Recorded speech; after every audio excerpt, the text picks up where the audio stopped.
protectionism and nationalism and all of that. And then, uh,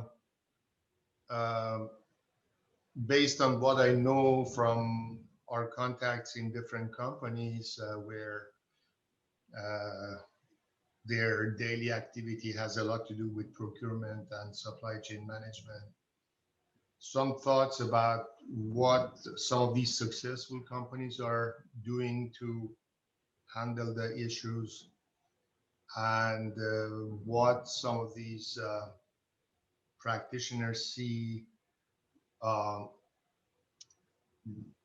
what the supply chain will look like, and that structure would look like after the pandemic is all settled.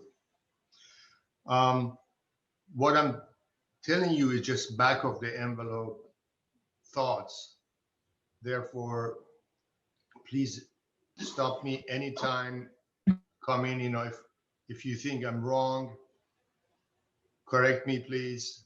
And this is only some thoughts that um, I like to share with you, since we are all in the same type of, we worry about the same type of things. But I'm sure many of you have far more experience than I do in this field. Um, and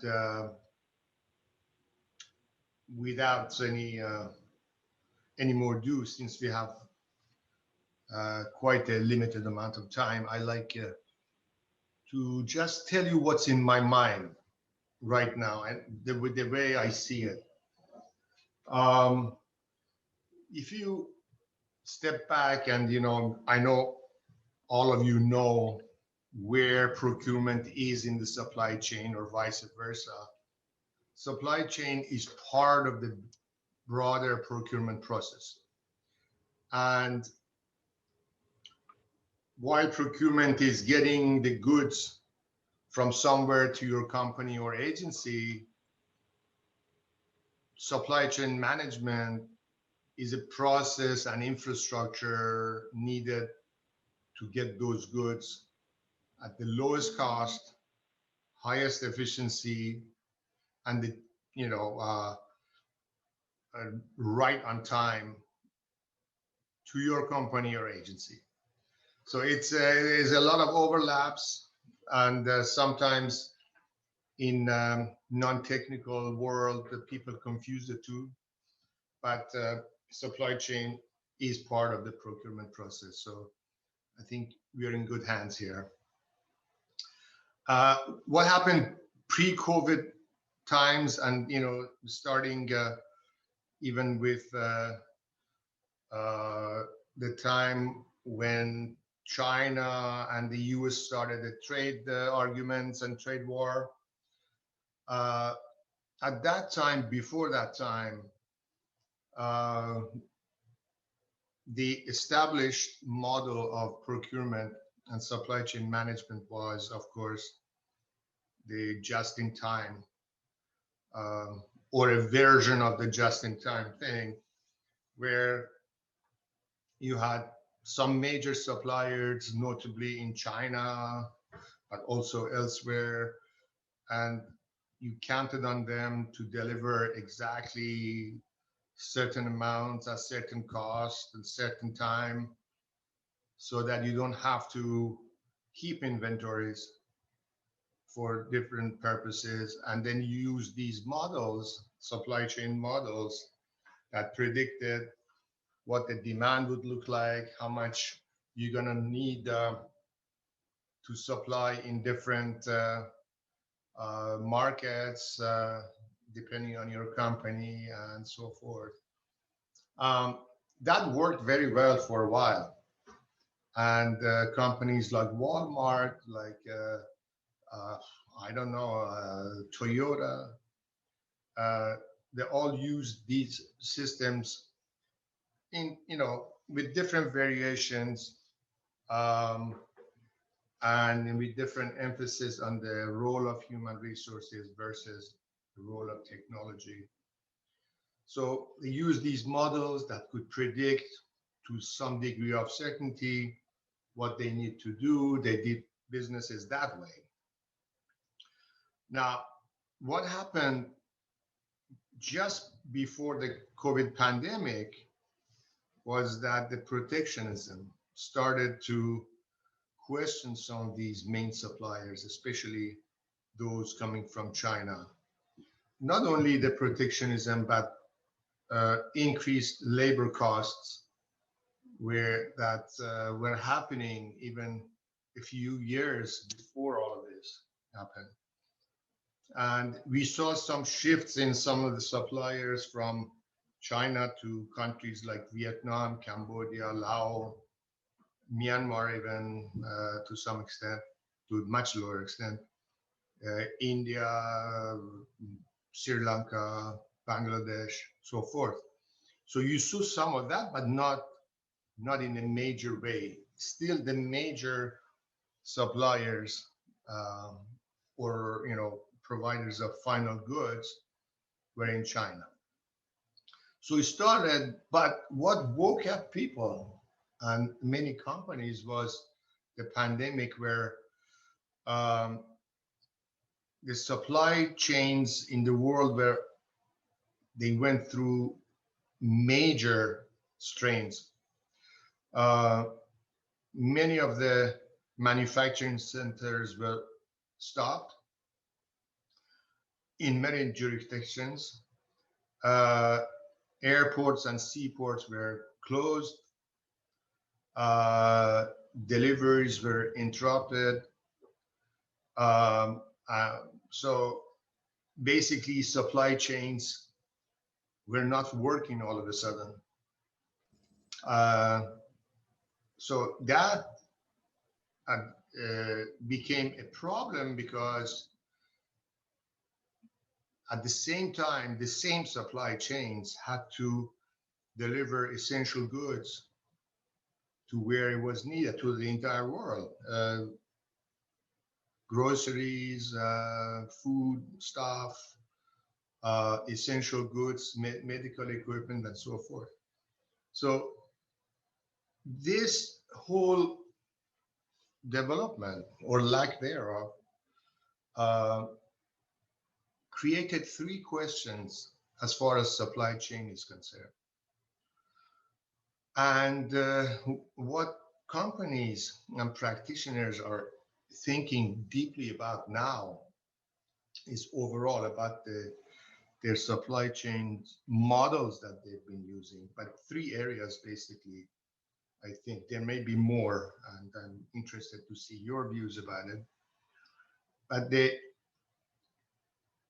three areas where trade-offs need to be discussed and maybe incorporated is first, just-in-time model versus high inventory model.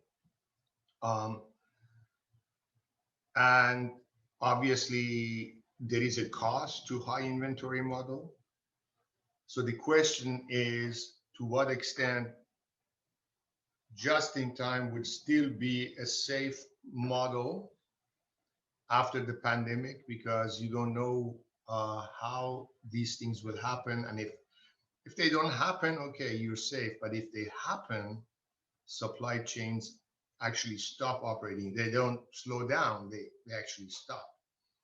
And companies go out of business, people get laid off, and it becomes a major disaster, catastrophe.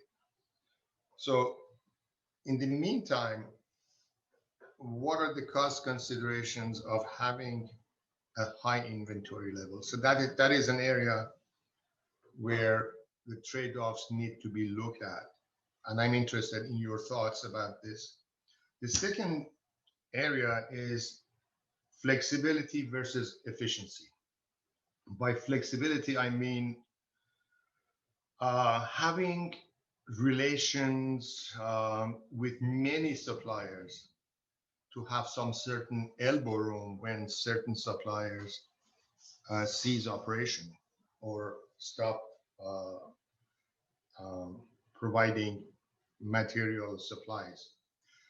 That equally has costs, evidently, but it is a kind of insurance against other future disruptions. So flexibility versus efficiency. I'm interested in your thoughts about this also.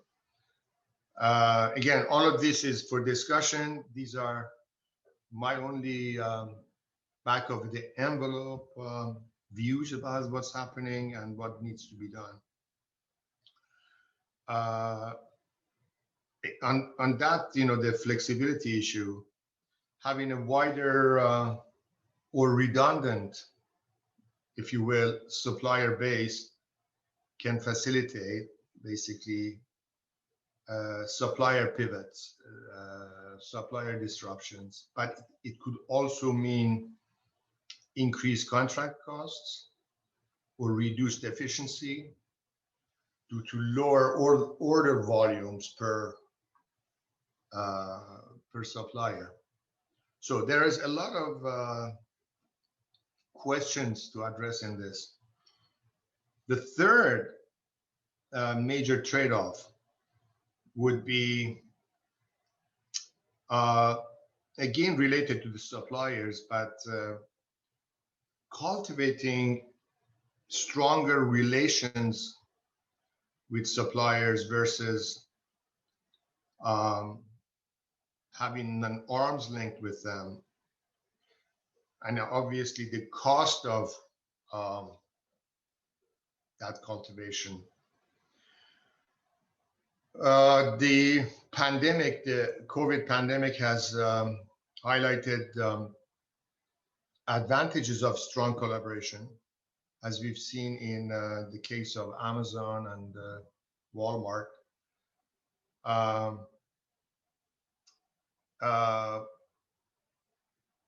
These companies and others, a few others,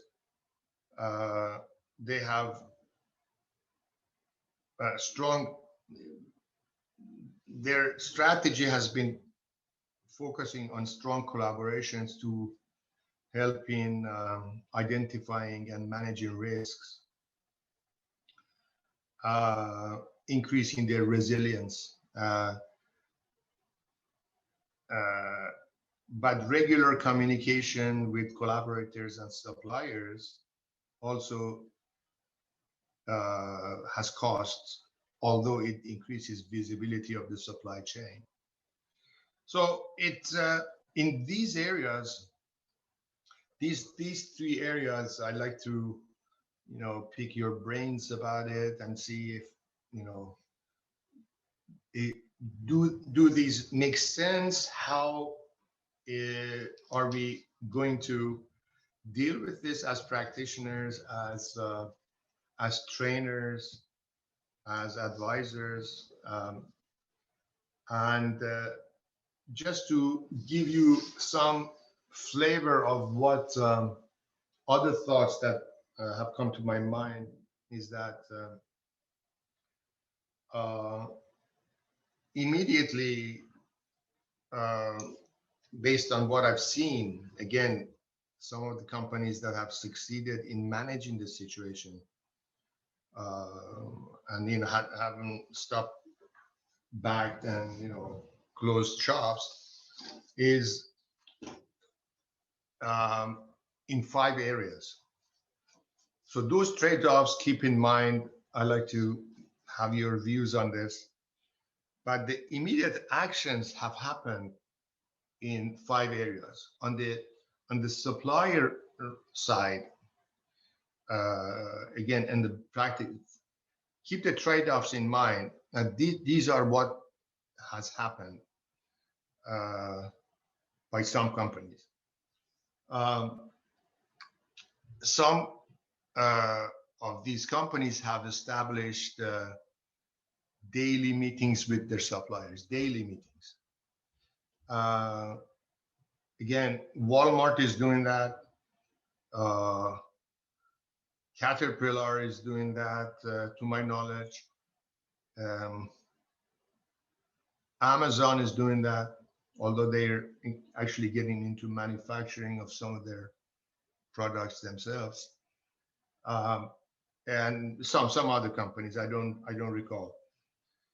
Uh, on the supplier side, again, some companies have reduced uh, product variety. They focus on certain things rather than having a range of products in their in their shelves. They focus on something that that moment in time mostly demanded. Um, they have given flexibility to these suppliers about just-in-time deliveries, and they gave them some options in terms of ease of payment terms and so forth. And they have focused on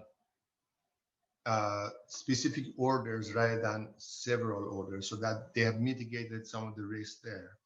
That's on the supplier side. On the merchandising side, they have revised their buying plans to focus on uh, material needed or products needed uh, after the pandemic, during the pandemic, rather than everything else.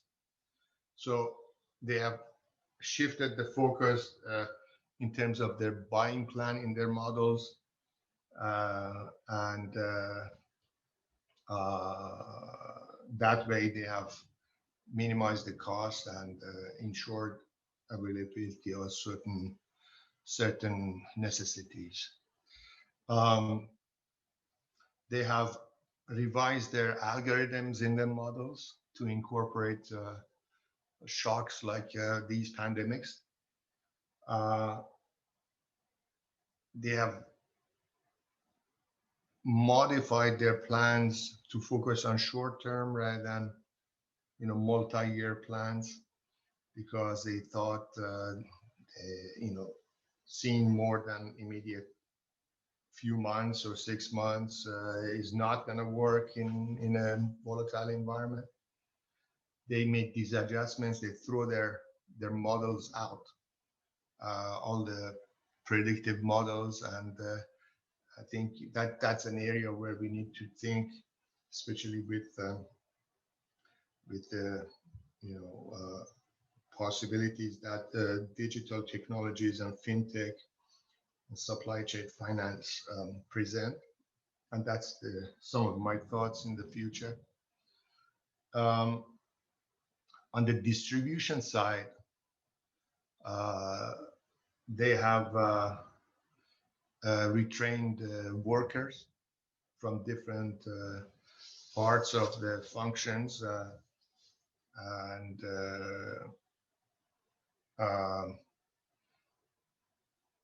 they have basically stopped certain departments and reallocated the workforce to those high demand areas. They rose wages of permanent employees. They hired temporary workers.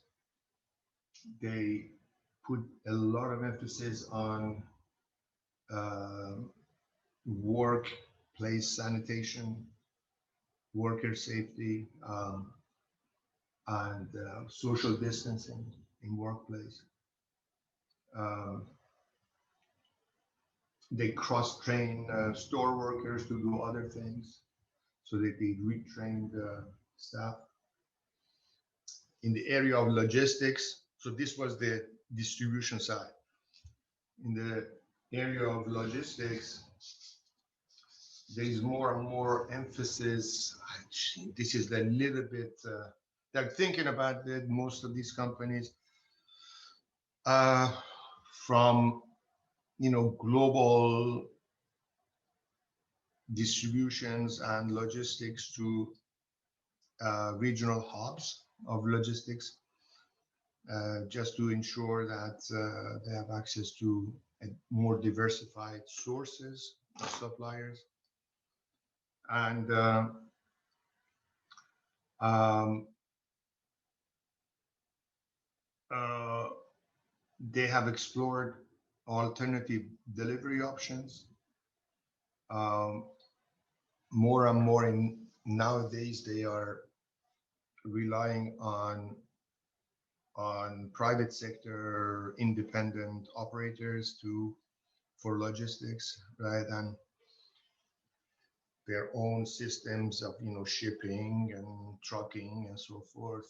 They have a lot of independent Uber-like delivery mechanisms just to go survive this period, and maybe in the future this will be a model that they will um, employ more and more. And the fulfillment of the uh, orders following the logistics, most of them are relaxing same-day services and so forth, let alone Amazon. That is a different story. But they have given them, themselves options to not to spread themselves too thin. They have tried to optimize routing. This has been, of course, in their models before, but they have focused on certain routes rather than others anymore. And this is mainly for non-essential goods, but also for medical supplies and so forth. So a little less. And they have expanded order fulfillment and return options to give customers some flexibility, so that they give them some comfort when they take a while for delivery, etc. So these are some of the things that I see in 5 areas of supply chain of procurement: suppliers, merchandising, distribution, logistics, fulfillment of orders. And finally, because I've spoken too much, I think 3 areas I see uh, more and more becoming relevant in the future. Again, I need your thoughts on this, maybe now or through emails or whatever. Is that so? The first one is increasing use of digital technology and big data, and especially the application of fintech and supply chain finance more and more to give flexibility, more in terms of financial flexibility to suppliers, ease the costs for the company, for the company who does the procurement and supply chain management, improve visibility of the supply chain so that planning can be made in less than ideal conditions more accurately. And,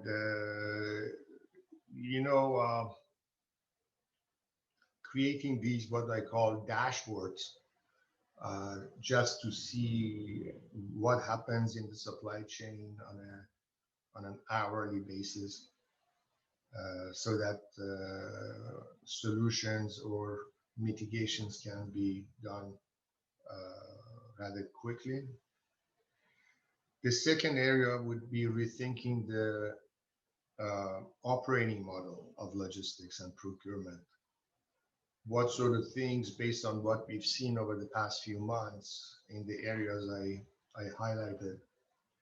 Do you think what kind of changes in these models need to take place besides the application of uh, information technology? And how, as a third area, how uh,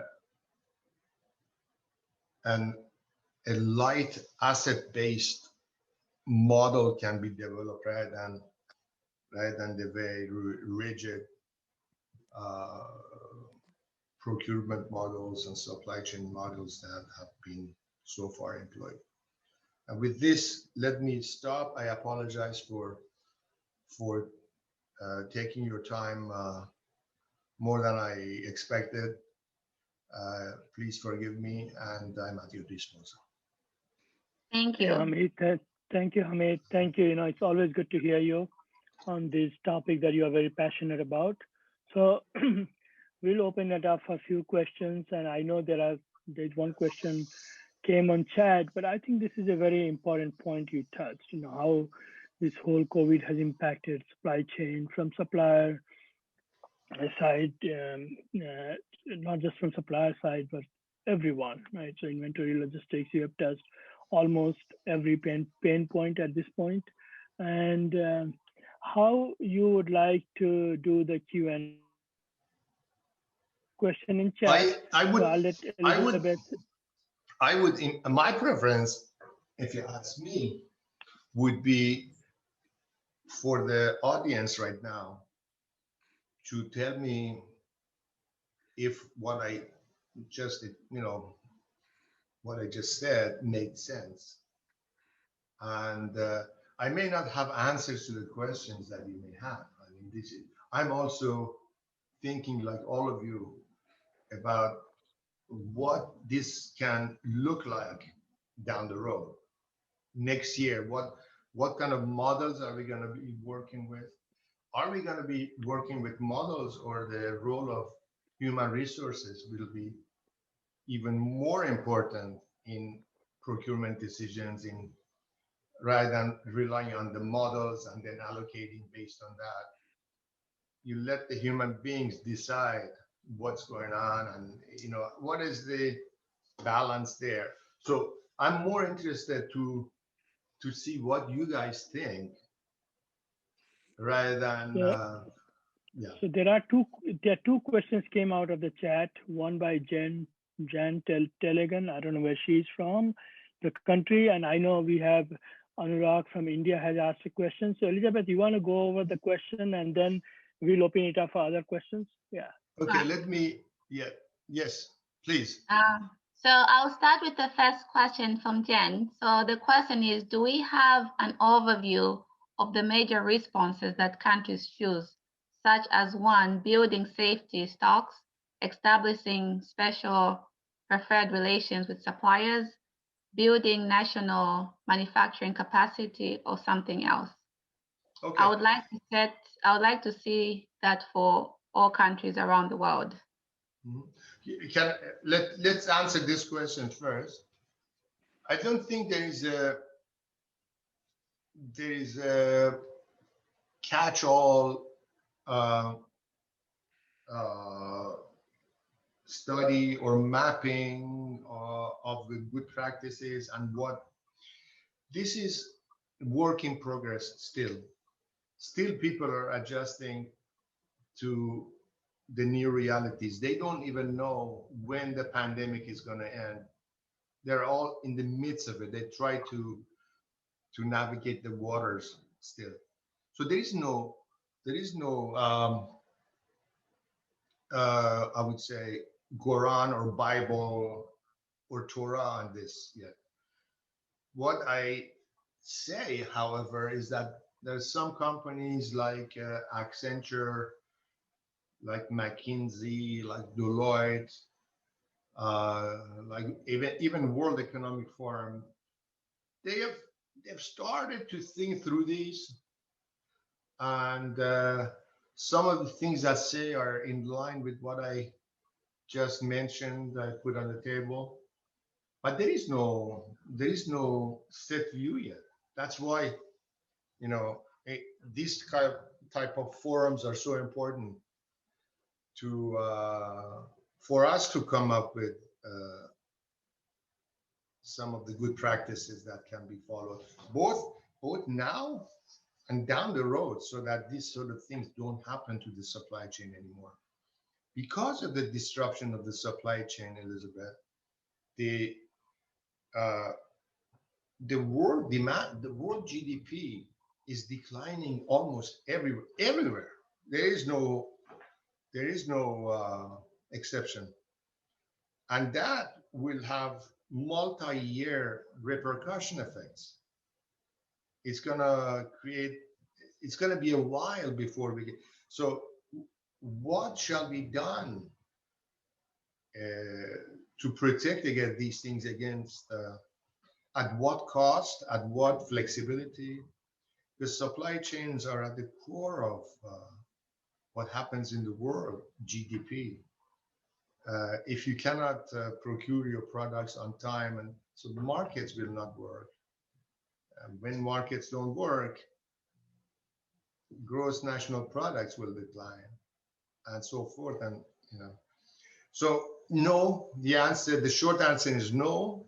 The longer answer is that there are some researchers looking at this thing. There are even the main 5 procurement bodies in the US and Europe are looking at the different options. They want to see what the gaps are there in their services for their members, for training purposes, for certification purposes. All of that is now being discussed and changed, actually. What we come up with, the product we come up with down the road, maybe in a year or so, will be different from what we used to see, with different emphases. I hope I answered the question. So the short answer is no, there is no single source. No. Okay. And the next question is basically how to make sure there is ethics in the procurement. Is there any mechanism or model being followed? Ethics? Yes, in procurement. Oh, ethics, that requires, and Suman can help me here.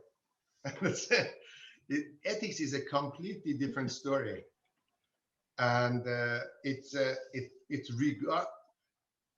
I don't think this has specifically to do with pandemic or COVID, but it's a process that for years the procurement associations have been worried about. They have certain guidelines on this. ISM has very clear guidelines on ethics in procurement. International agencies do also, like the World Bank.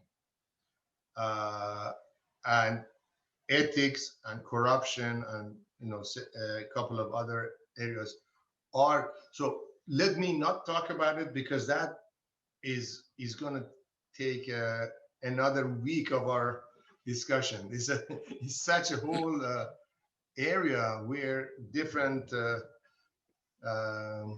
principles can be violated. So let me not respond right now on this, because that's a completely different topic. Suman, you wanted to say something? No, I think he touched it very well. I think this is really very important topic, and it takes a whole lot of things. And every company, every procurement agency and associations are very much concerned. And I don't know post-COVID, I'm sure there will be a lot more studies, a lot more things will come out. Probably somewhere ethical guidelines will be modified. Don't know yet to be seen. Yeah. Right. Okay, I don't have a say. We can open this for, I don't have any questions in the chat, but we can open this maybe for, if anybody has a question, and then we'll do some final touch. You can unmute if you have specific questions and ask. We have about a few minutes left. Yeah. About 10 minutes, yeah. About 10 minutes. So if you have questions, please unmute yourself and ask the question. We can discuss that. And then we'll do a wrap up about 10:55. Sure. I think I raise the questions more than you all do. So I need answers. So any of you have any? I think we open up for not just a question, but if you have any comments, you can raise your hands or unmute yourself and talk. This is a very important topic. Everyone in the world is impacted with this impact of COVID on supply chain, and we have all felt it, right? So yeah, exactly. That's a critical. I mean, that's why we're seeing all these issues. So I will just take a name here. Parshu, do you have any comments?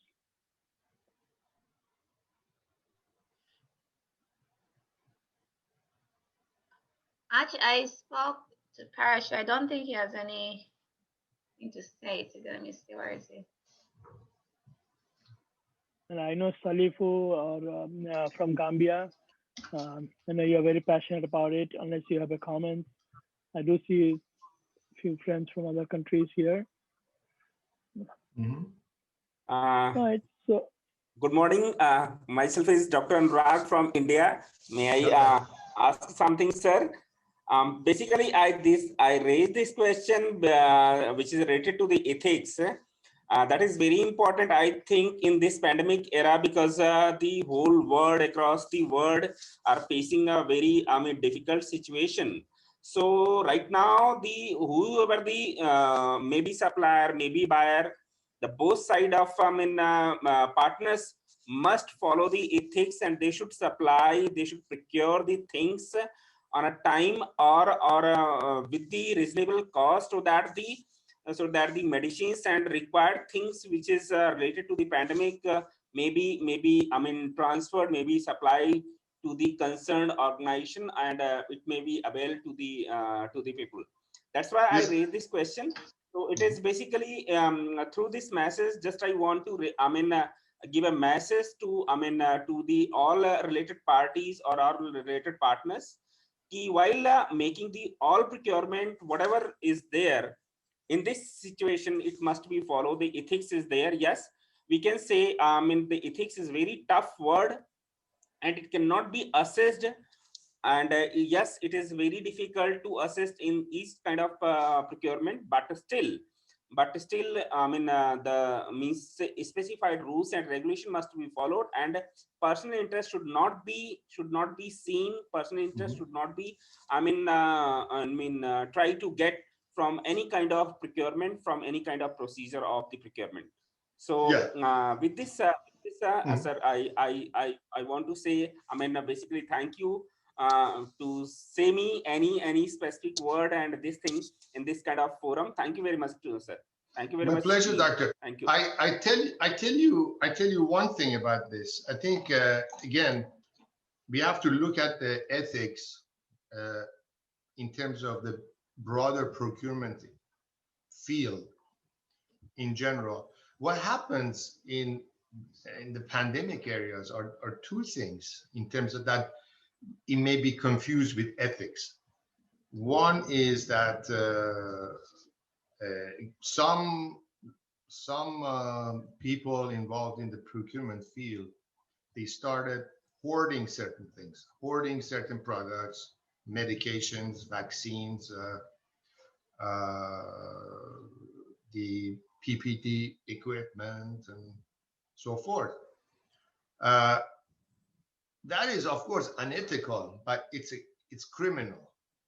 So there's a kind of a nuance there.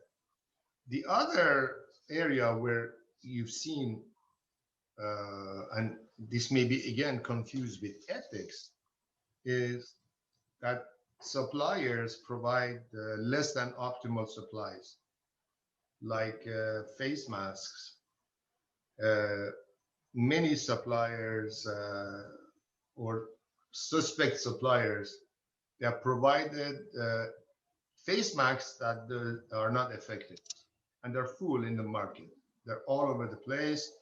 They sell this through the social media, Facebooks, and I don't know, Instagram. The advertisement that they sell a lot of these, they make a lot of business. It's unethical, but it's more criminal than ethical. You see, so the questions of ethics remains at the core of procurement, at the core of supply chain management. But I don't find it particular to pandemic. In the pandemic areas, these sort of things happen. These criminal activities happen. Of course, they are related to ethics, but they're more criminal than. See, there's a nuance there that I would hesitate to discuss as a sort of a rule of the game. There are basically mitigation strategies for those, and people are still doing those, unfortunately, and the buyers buy those things, and the hoarders hoard those things, so again they sell it for higher prices and so forth. It's completely unethical, but it's more criminal than unethical. I think there are a few more questions. Yeah. Actually, Suman, I was going to ask Jen if she wants to say a few words regards to her statement. I'll unmute her. Jan Telgan, yeah. I asked if she can unmute, he or she can unmute. Yes, okay, I think they will ask the question. Okay, you may hear some background noises, but okay, I can repeat what I said in the chat. We have very little knowledge about what's happening across the world. What are countries trying to do, especially on a national level? Are they building safety stocks? Are they trying to get very close relations to their suppliers in order to secure themselves if another wave or a new pandemic hits? They get enough personal protective equipment, etc., etc., or are they building or rebuilding a national manufacturing capacity? I'm not saying which is the right thing to do, but I would like to know, I would love to know what they are doing or planning to do. Yes. And one way to get something like that started is if everybody sends for their country, so indicate I'm Malawi and my country is intending to do this. I know it's not the most scientific way of going forward, but it gives you the first view of what happens. It's a great idea. It's a great idea. And what I summarized in based on what I looked at and discussed with some of the companies here and our agency in Canada is I summarized some of the things that companies are doing, but countries is a good idea. We don't know.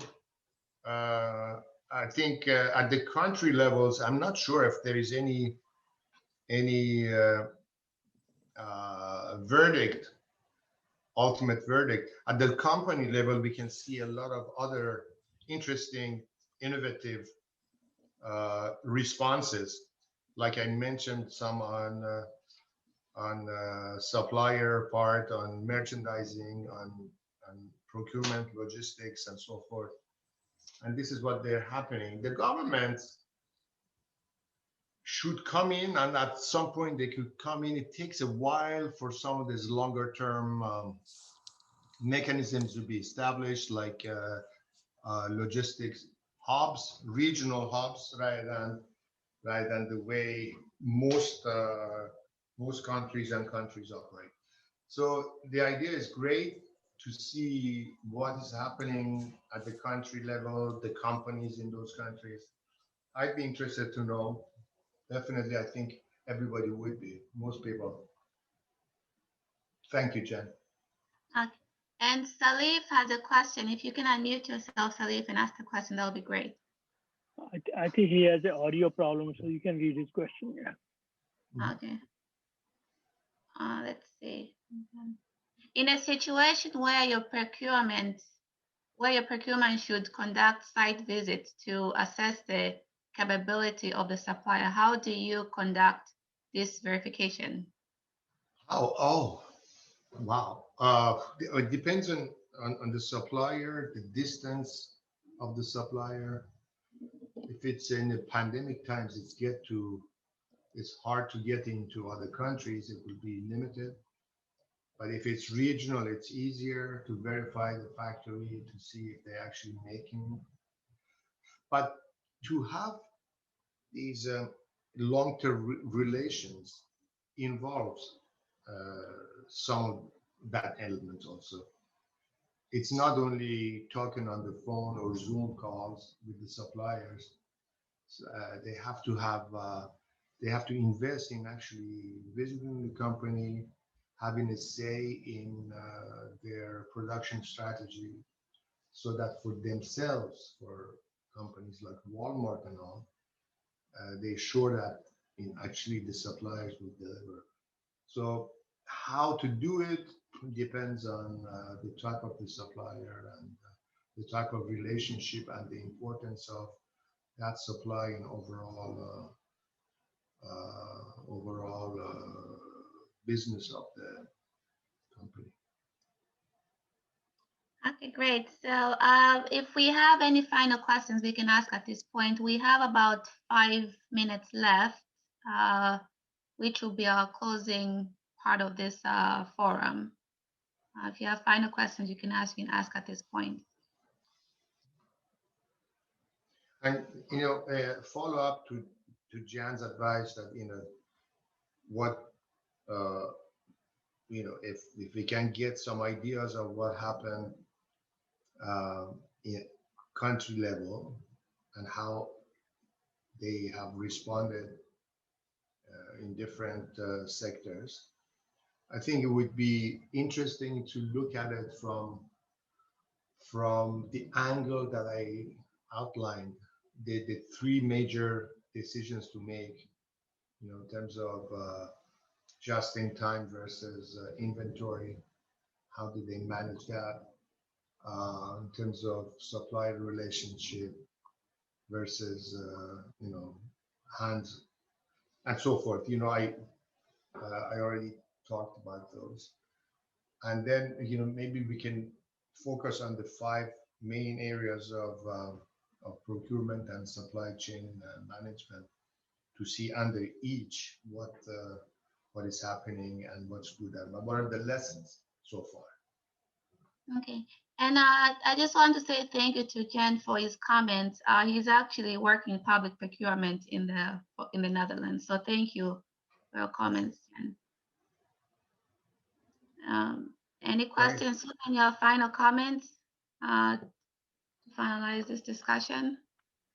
No, I'm good. Thank you, Elizabeth, for hosting it. Thank you, Hamid, for coming in a short notice, and you've been a great friend. And just want to let you know, if you have any questions, share our this monthly forum with your colleagues and join it. It's open to anyone and everyone from anywhere. Yeah. And that's what the pandemic has brought us closer with Zoom and other electronic devices. And also, Elizabeth has said earlier in the opening remarks that we have an upcoming training starting February 22nd for 10 days on World Bank procurement policies. And check it out in our website or our social media. And without further delay, look out for our next date. Typically, we host it in the second week of the month. So you will see it in our LinkedIn or Facebook or in our website. Looking forward to it. Thank you so much. Thank you. And Suman, just a final word. As you mentioned, Hamid is going to be one of the trainers for this training that's coming up in February. Hamid is going to be one of the trainers in February. And there are other trainers from the past we have here online. You saw Dr. Anurag asking questions and et cetera, et cetera. Thank you so much. Thank you. And so if you have any questions, please email me. And just so you're aware, this training, we've had participants from Africa, the Caribbean, Middle East region. So it's a strong program, which I would encourage you to apply. Thank you. And it was a pleasure meeting all of you. Thank you. Bye-bye.